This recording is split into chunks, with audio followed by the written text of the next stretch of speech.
ഓം ശാന്തി. അവ്യക്ത സന്ദേശം.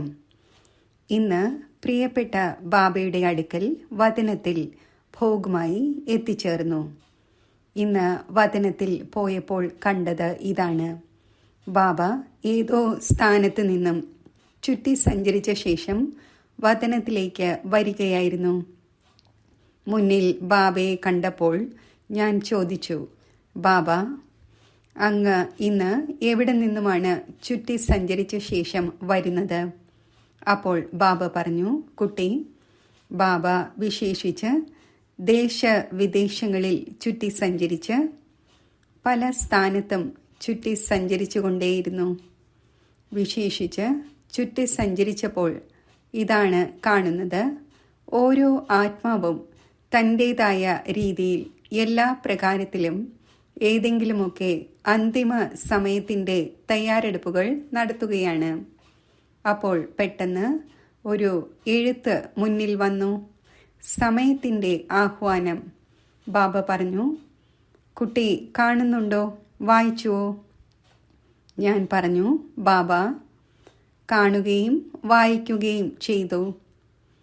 അപ്പോൾ ബാബ പറഞ്ഞു, കുട്ടി, ലോകത്തുള്ളവരുടെ പ്ലാനിങ്ങും എന്താണോ, അനേകം ആത്മാക്കളുടെ മനസ്സിലെ സങ്കല്പവും വിചാരവും എന്താണോ, അത് അതിൻ്റേതായ രീതിയിൽ സമയത്തെ പരിവർത്തനപ്പെടുത്തുന്നതിന് വേണ്ടി ഉള്ളതാണ്.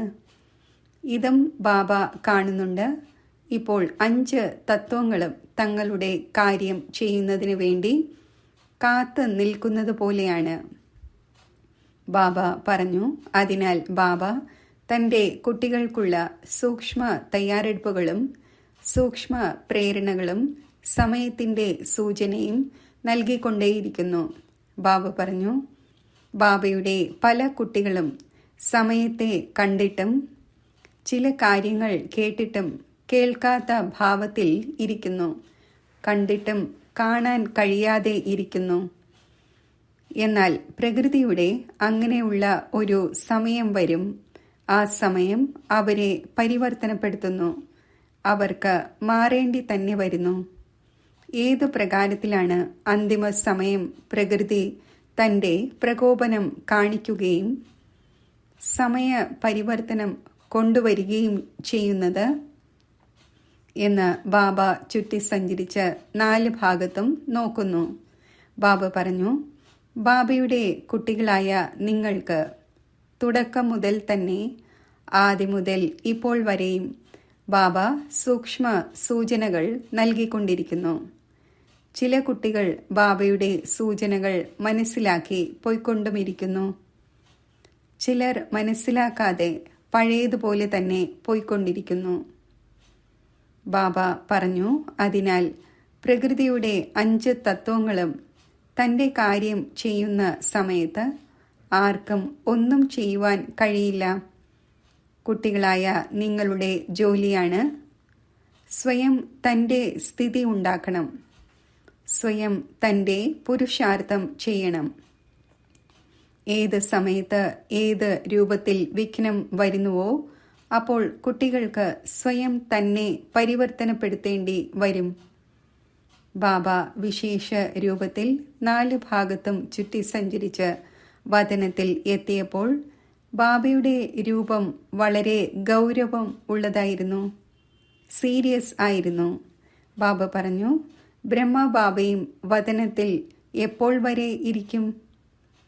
കുട്ടികളുടെ പാലന ബാബ എപ്പോൾ വരെ ചെയ്തുകൊണ്ടിരിക്കും?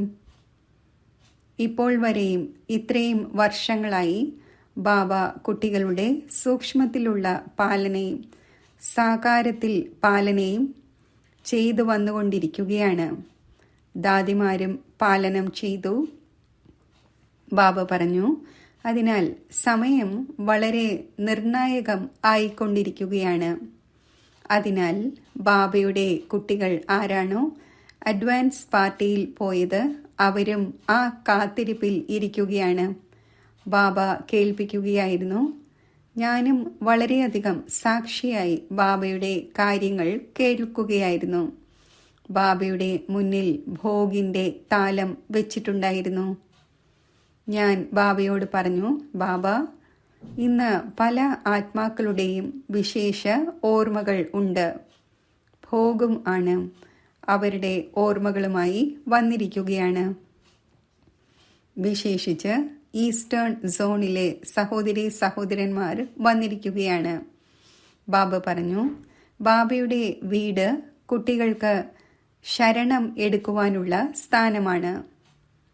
ബാബയുടെ വീട്ടിൽ നിന്നും കുട്ടികൾ സ്വീകരിച്ചു കൊണ്ടുപോവുകയും സ്വയം നിറച്ചുകൊണ്ട് പോവുകയും ചെയ്യുമ്പോൾ ആ ആശീർവാദങ്ങളും ശക്തിയും മുന്നോട്ടു പോകവേ ബലം നൽകിക്കൊണ്ടിരിക്കും.